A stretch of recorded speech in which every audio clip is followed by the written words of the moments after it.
Good morning, dear students. So, after the completion of chemical bonding, today we are going to start new chapter, that is states of matter.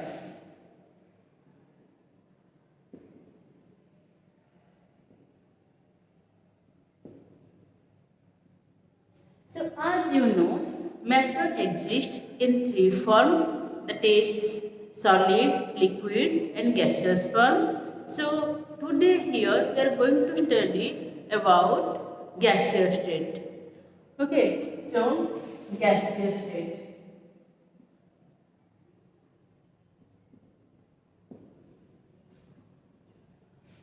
So what are the gases? So gases are the substances which have neither fixed nor fixed volume. They have intermolecular forces of attraction is very less and the intermolecular space between them is more. So gases are characterized by high compressibility, high expansibility, low density, high rate of diffusion. So these are the different characteristics of gases.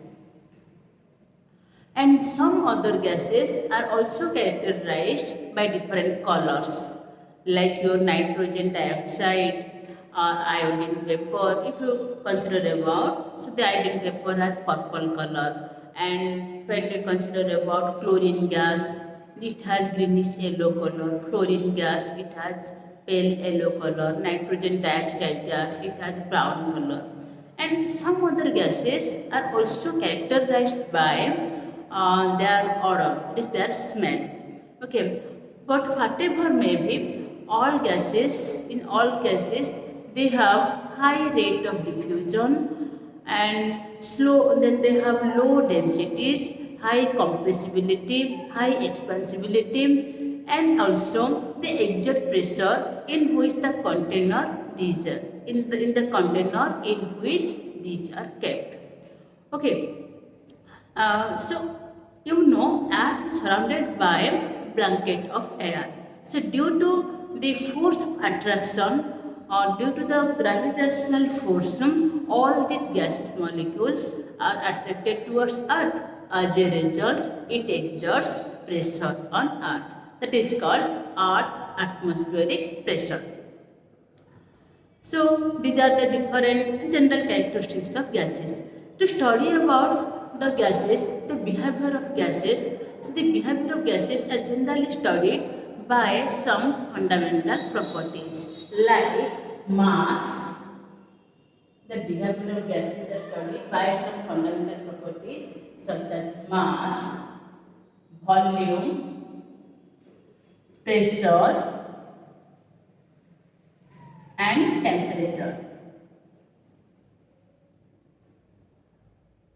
So mass of the gas is generally measured in moles, or it is also measured in grams or kilograms.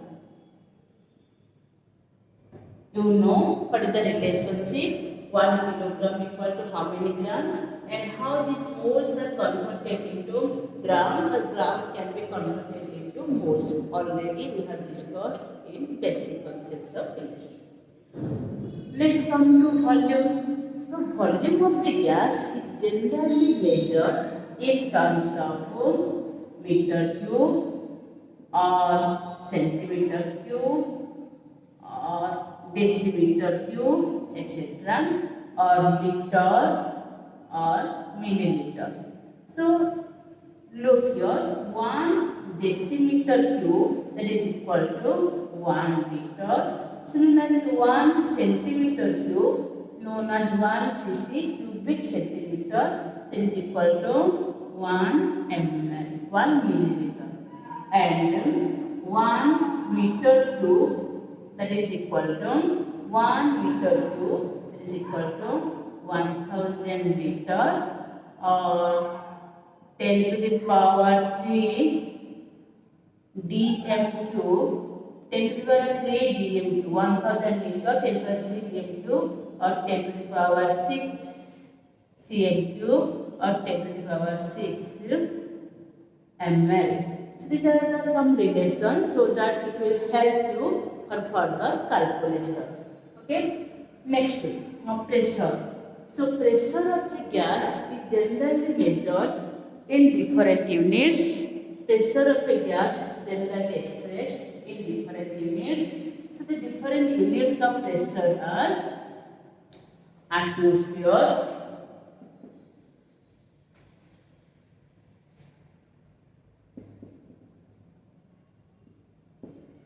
atmosphere. It is also expressed in terms of bar, Pascal, torr, etc.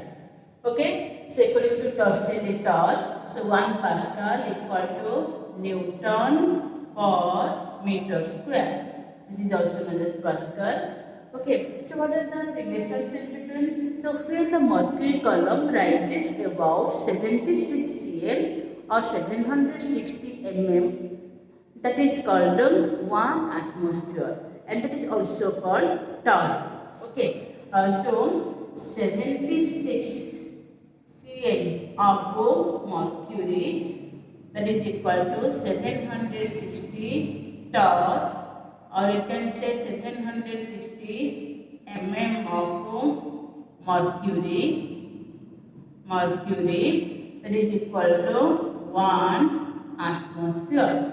So 76 cm of mercury, if the mercury column rises, so generally pressure is measured in terms of barometer. So atmospheric pressure, if it rises up to 76 cm, then that is called 760 torr Hg. So 76 torr, that is also called 76 torr, also called 760 mm of Hg, also called 1 atmosphere. So when the mercury column rises to 76 cm, that is called 1 atmospheric pressure. Okay. And the SI unit of pressure is, so you know pressure is force per area, so force is Newton per meter square. So Newton per meter square, that is also called Pascal, and 1 atmosphere when expressed in bar. So what is this value? Look here.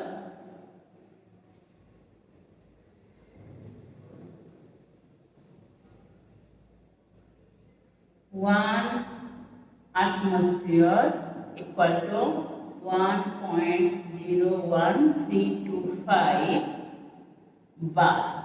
1 atmosphere equal to 1.01325 bar, or 1 bar and equal to 10 to the power 5 Pascal, or 10 to the power 5 Newton meter minus 2.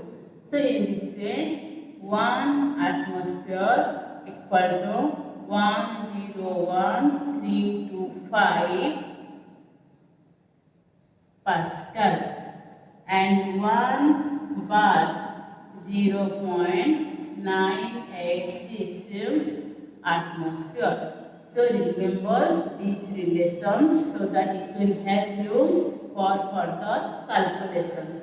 1 atmosphere 1.01325 bar, 1 bar equal to 10.5 Pascal, 10.5 Newton meter minus 2, 1 atmosphere equal to 101,325 Pascal, 1 bar equal to 0.986 atmosphere.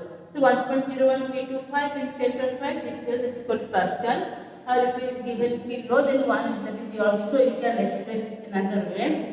101.325 kilo Pascal. Okay. So pressure is expressed in this way in different units. Next come to another parameter or another property, another parameter or another property by which the behavior of gas is studied, that is your temperature. So for temperature, there are different units to measure temperature, different scales to measure this temperature. One is centigrade,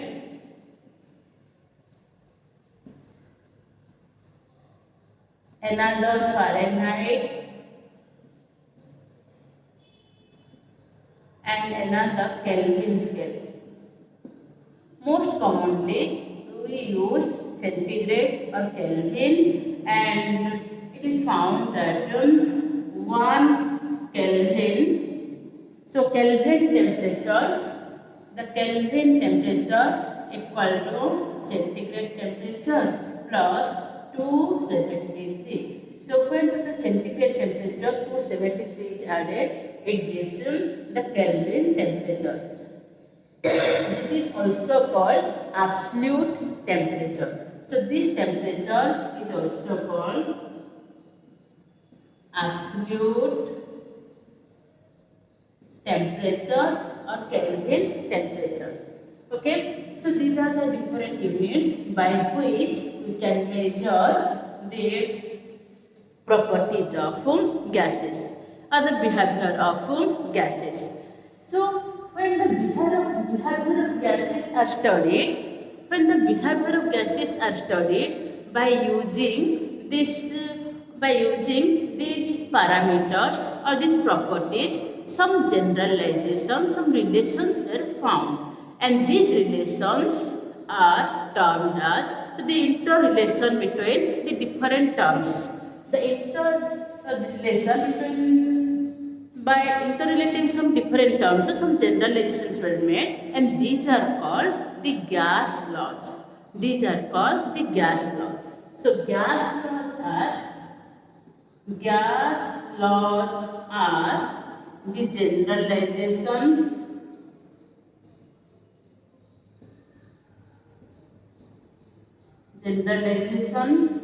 of different, the generalization of the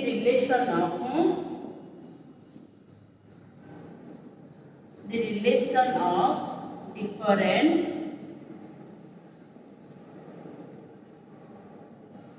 gas parameters, or in terms of some properties what we found, it is called, in terms of some properties what we found the relation, that are called your gas laws. So let us discuss gas laws one by one. So first come to Boyle's law.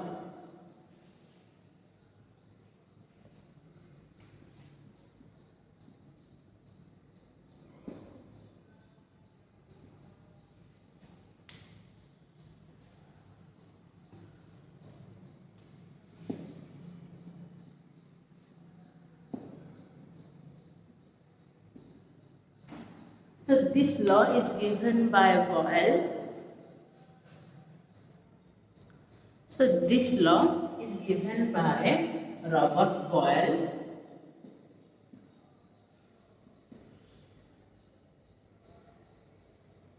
In 1662.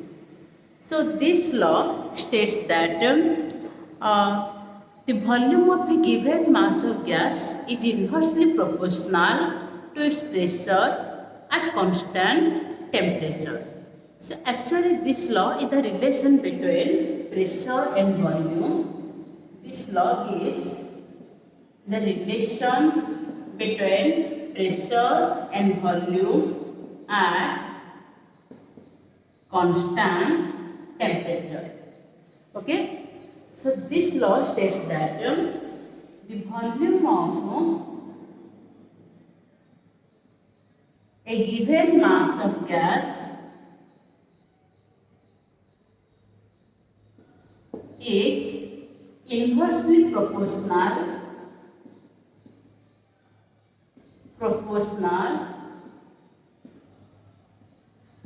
to its pressure at constant temperature. So the volume of a given mass of gas is inversely proportional to its pressure at constant temperature. Mathematically, this law can be represented as V is inversely proportional to 1 by P, where T is constant. V is proportional to 1 by P where P is constant, or we can say P equal to some constant by P. V is equal to some constant by P, or PV equal to constant. So T is constant. Actually, two things are constant here. One, the mass of the substance is constant, as well as temperature is constant. So keeping temperature and mass of the substance constant, the press volume is inversely proportional to pressure. So suppose you look here. Suppose you consider a cylindrical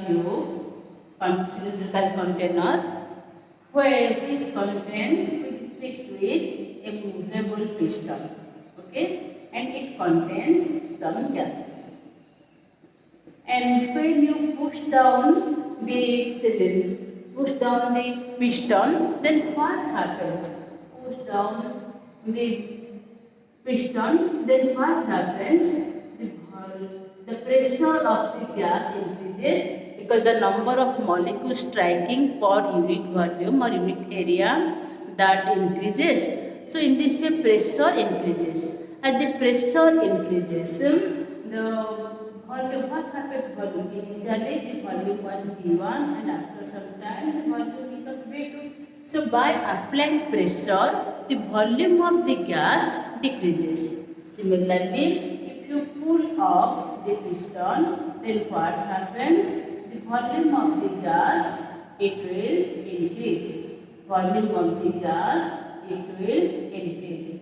So, if the pressure is low, then volume is more, and if the pressure is high, then volume is less. In this way, PV equal to constant. Okay. So this is your Boyle's law. Suppose a gas is taken. So suppose some amount of gas is taken at pressure P1 and its volume be V1. Okay. So let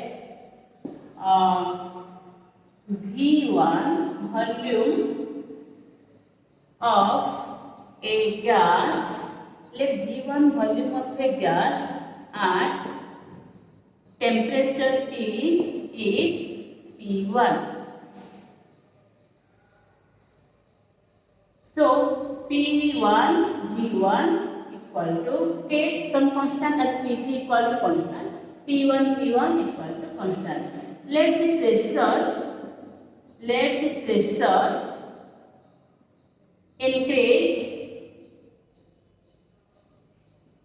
to P2.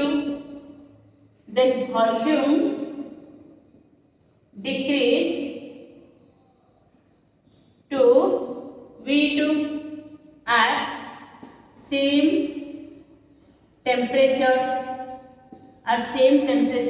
So P2 V2 equal to constant. K depends on temperature and the amount of the substance. So the same amount of gas is taken. P1 the volume of the gas at temperature T is P1. Let the pressure increases to P2, then the volume becomes P2. So according to Boyle's law, then according to Boyle's law, P1 V1 equal to P2 V2. This is also another form of Boyle's law. So one you can write P is inversely proportional to 1 by V. Sorry, V is inversely proportional to 1 by P, and another PV equal to constant, or P1 V1 equal to P2 V2. It is equal to P2 V2. So these are the different forms of Boyle's law. Next come to graphical presentations of Boyle's law. So when a graph is graphical presentations of Boyle's law, so when a graph is plotted between volume and pressure, so pressure along x-axis, and volume V along y-axis, When we draw a graph between pressure and volume, V stands for volume, pressure and volume at constant temperature, then the nature of the curve is found to be like this. Suppose this is the pressure of a gas at and the volume of gas at certain pressure. This is the volume of the gas at certain pressure V1, and this is the pressure, this is your P1. If the pressure increases in this way, if the pressure increases here, then what happens to the volume? Look here, then the volume decreases, V2. This is the pressure P2. So if we draw a graph between pressure and volume, pressure along x-axis and volume along y-axis, then we find the nature of the curve is a curve, and the type of graph is a curve, and so we find this type of graph. So from this we find that if the pressure increases, then the volume decreases, and this graph is known as isotherm. So the graph of pressure and volume at constant temperature is known as isotherm. So this isotherm is a curve.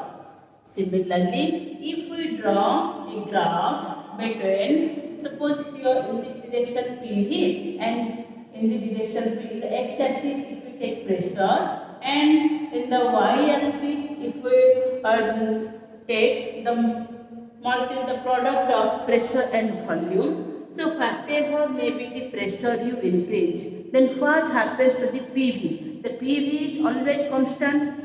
So whatever pressure you may apply, the PV is always a constant. So this graph nature is a straight line parallel to pressure axis. So straight line, the nature of the isotherm is straight line parallel to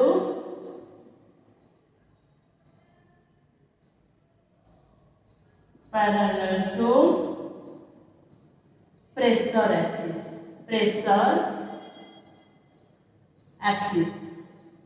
and V versus P is a curve. Okay. Similarly, when we draw the graph between volume and 1 by P. So 1 by P along x-axis and V volume along y-axis, then the nature of the curve found to be a straight line passing through the origin. So V versus 1 by P is a straight line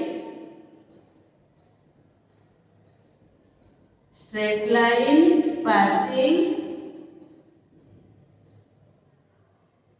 through the origin. So it is a straight line passing through the origin. All these are known as isotherm because all are drawn at constant temperature. So V versus P is a curve, PV versus P is a straight line parallel to pressure axis, and V versus 1 by P is a straight line passing through the origin. So these are the graphical presentation of Boyle's law.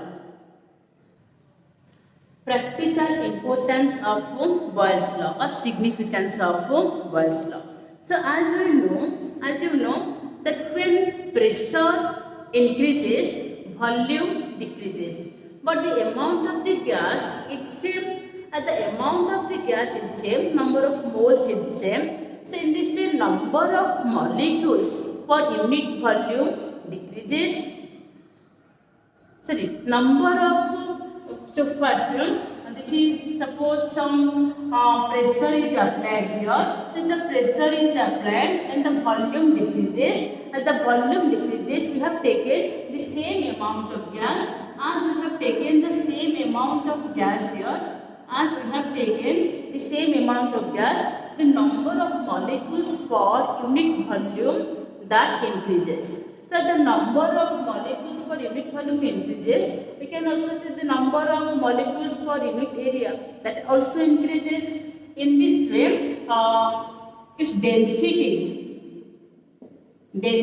of gas increases because volume. So pressure increase, volume decrease. Pressure increase means volume decrease, and volume is inversely proportional to density. You know, volume equal to mass by density. So volume is inversely proportional to density. In this way, density increases. So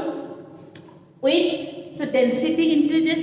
So with applied pressure, if the pressure is more, then density is more. So when we go at high altitude, generally the pressure is there. The pressure is there less. As the pressure is less, density of the gas is also less. Okay. So with increase in pressure, density increases. With decrease in pressure, density increases. That means P is directly proportional to D, or we can say P1 by D1 or P1 by D1 equal to P2 by D2. P1 by D1 equal to P2 by D2. That means as pressure increases,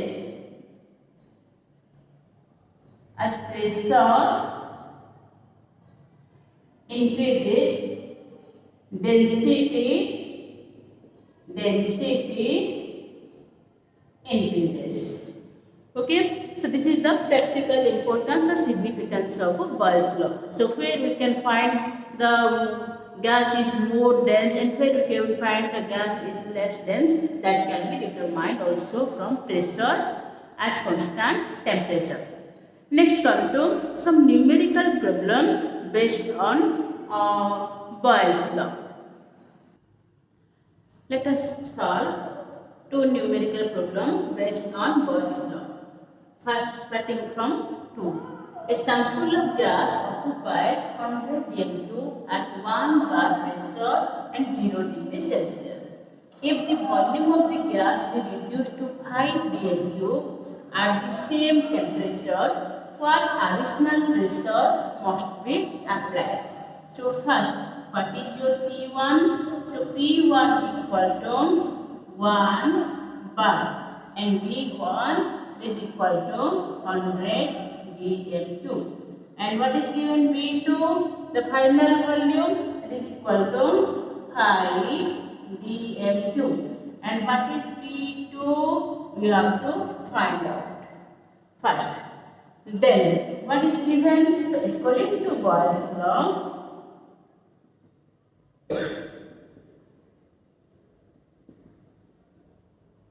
P1 V1 equal to P2 V2, or what is the value of this P2? P2 equal to P1 V1 by V2.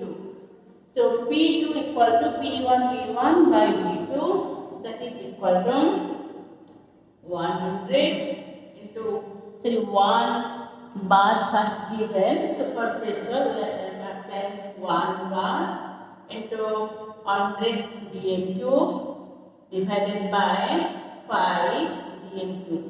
dm³ is dm³, and this is given 1 bar, that is equal to 20 bar. So 20 bar, the volume will become 5 dm³. But initially the pressure is 1 bar. Then what is the additional pressure? So to find out the additional pressure, you have to subtract. So the additional pressure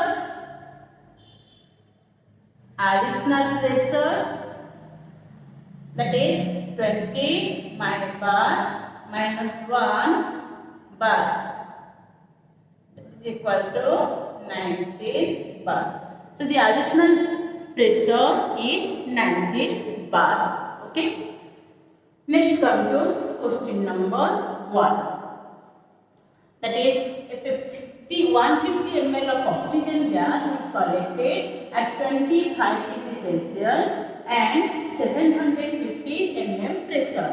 Calculate the volume at 700 mm pressure at the same temperature. So here given P1, that is in terms of mm given 750 mm, and V1, that is given 150 ml. Temperature is constant at the same temperature, so no need to write. And given P2, that is given 700 mm. So the pressure decreases, that means volume should increase. And what is the V2? You have to find out.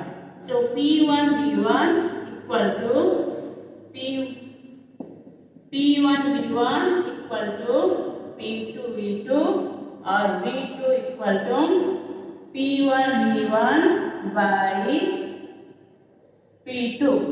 P1 V1 by P2. So that is given P1 V1 750 into 150 by 700. Just multiply and divide it by 700. You will find 160.7 ml. So the volume of the gas at 700 mm is 160.7 ml. So the volume of the gas increases. So this law. Next come to Charles law. So this law is given by Jacques Charles in 1787 and later modified or verified by Gay-Lussac. Okay, this is given by Jacques Charles in 1787. So this law gives the relationship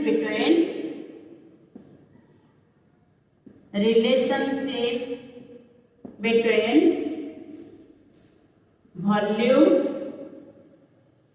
and temperature at constant pressure. So this law gives the relation between volume and temperature at constant pressure. Okay. So what is the law? So this law states that the volume of the given mass of gas increases or decreases by 1/273 of its volume at 0 degrees Celsius for every 1 degree Celsius rise or fall in temperature. Okay. Note down. So look here. This law gives the relationship between volume and temperature at constant pressure. This law states that the volume of a given mass of gas increases or decreases by 1/273 of its volume at 0 degrees Celsius for every 1 degree Celsius rise or fall in temperature at constant pressure. That means if you keep the pressure constant, then the volume of the gas either increases for rise in temperature, or it may decreases or fall in temperature. Okay. So mathematical explanation.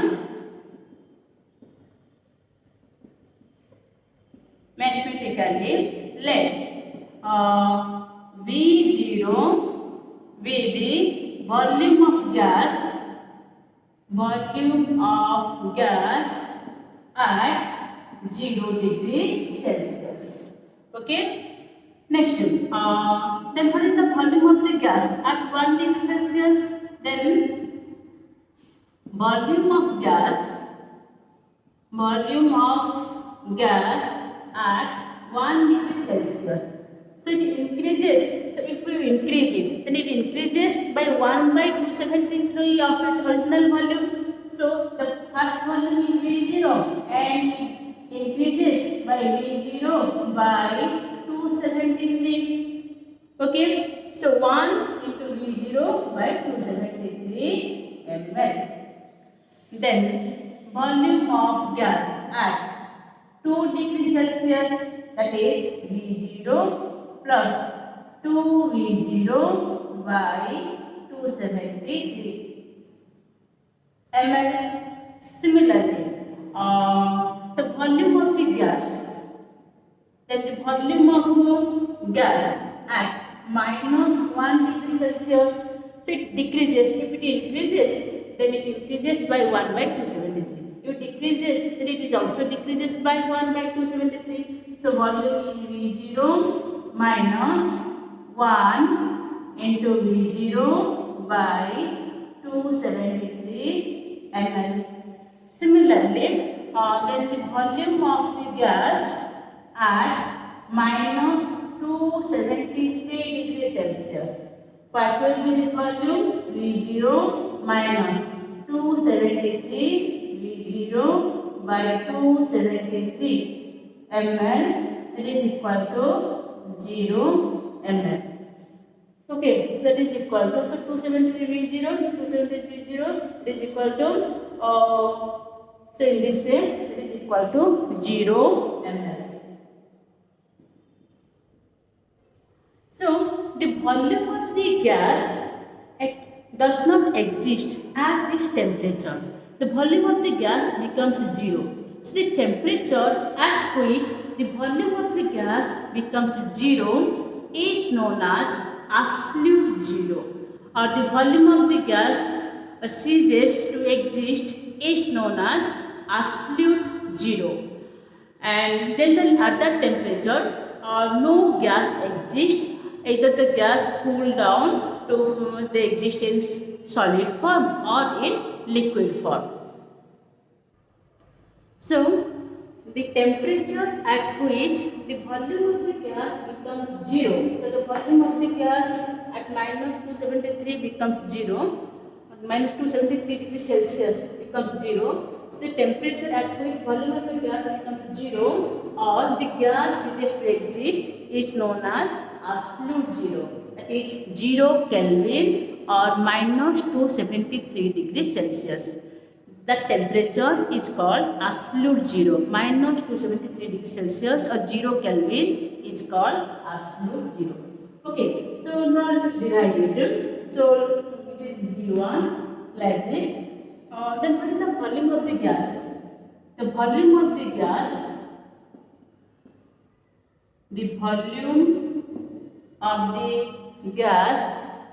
at T1 degree Celsius.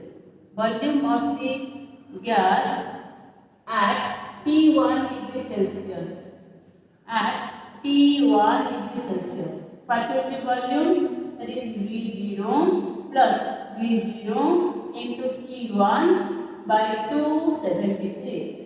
Or we can write, so if you multiply this, 273 V0 plus V0 T1 by 273, or that is, so V0 taking common on 273 plus T1, 273 plus T1 by 273.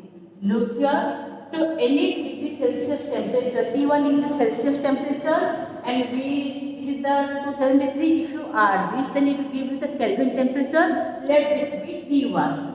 Okay. So the volume of the gas at T1 degree Celsius, let it become same. It is equal to V0 T1 by 273 ml. Let it be V1. Let it be V1. Okay. Similarly, the volume of the gas at T2 degree Celsius. Let it be V2. So V2 equal to V0 plus V0 into T2 by 273, and here we can find this value, that is V0 into 273 plus T2 by 273, that is equal to V0 T2 by 273 ml, that is equal to V2 ml. Okay, so here we find that, what we find, V1 equal to V0 T1 by 273, given equation 1, that is the equation 1, and this is the equation 2, and we find V2 equal to V0 T2 by 273, that is equation 2. Now dividing equation 1 by equation 2, what we get?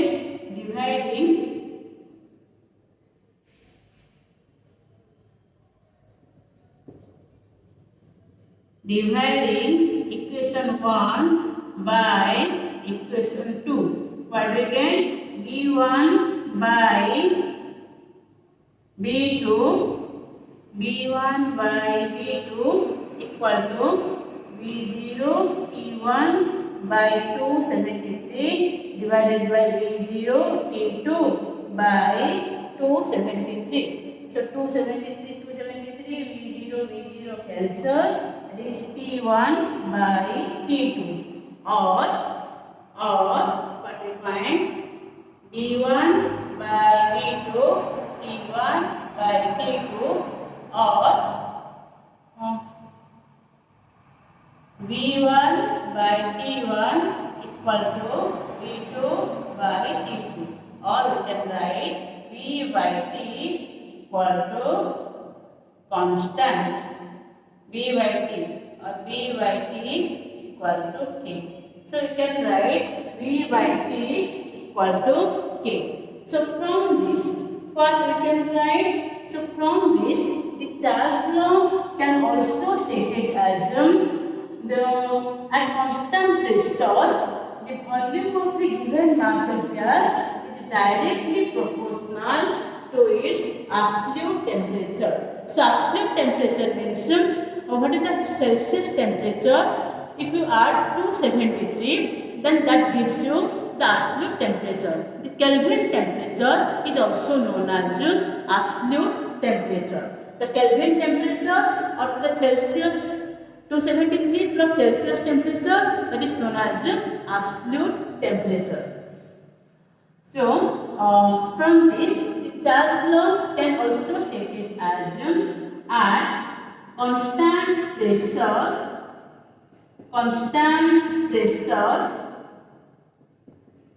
the volume of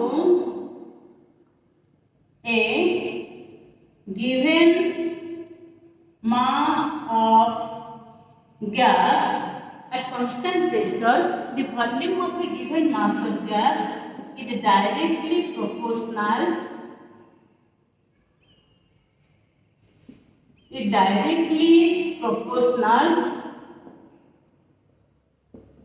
to its absolute temperature. So Charles law can also take it as at constant pressure, the volume of the given mass of gas is directly proportional to its absolute temperature. So with increase in temperature, volume increases. With increase in temperature, volume increases. Next come to graphical presentation of Charles law. So in graphical presentation, when we draw the graph between temperature and volume of a gas, the volume along y-axis and temperature in Celsius along x-axis, temperature here to here, temperature in Celsius along x-axis, then we find a straight line. Then we get a straight line. Okay, so this will get a straight line at 0 degrees Celsius. Gases have some volume. In this way, we generally find a straight line. But if we draw this graph, if we extrapolate this graph, then it will meet at that point that temperature is minus 273 degrees Celsius, where the volume of the gas becomes 0, where the volume. Similarly, so the graph of volume and temperature, the graph of the variation of volume and temperature of a gas at constant pressure, that is known as your isobar. That is known as your isobar. So when we draw, so at constant pressure, how this volume changes with temperature. If we find, then we find a straight line, and when we extrapolate this graph, it will meet at a point. Similarly, if we draw this isobar at different pressures, P1, P2 and P3, here find P3 greater than P2 greater than P1. So first keeping pressure P1 a constant, volume and temperature have varies. Then keeping pressure P2, how this volume and temperature vary. And keeping pressure P3, how this volume and temperature vary. If we draw this graph, so all this graph we get a straight line, and all will meet at a point that is minus 273 degrees Celsius, where the gas do not exist, where the gases do not exist. The volume of the gas becomes 0, or the gas do not exist. That temperature is minus 273 degrees Celsius. Similarly, if we draw the graph between volume and temperature in Kelvin scale, or absolute temperature in Kelvin scale, and volume of the gas in ml, then generally we find a straight line passing through the origin. Okay? And similarly, if we draw the graph between volume by temperature, and whatever temperature we may take, then it will give a straight line. It will give a straight line that is parallel to temperature axis. So, from this graph, it is better to calculate or use the gas expressions in terms of temperature, because these are directly related with Kelvin scale. No addition of some other substances are there, and the volume of the gas also, there is no negative temperature here. As there is no negative temperature here, in this way generally the gaseous reactions or the calculations are generally preferred by taking the Kelvin scale than that of this Celsius scale. Okay, so next class we will discuss some problems based on these.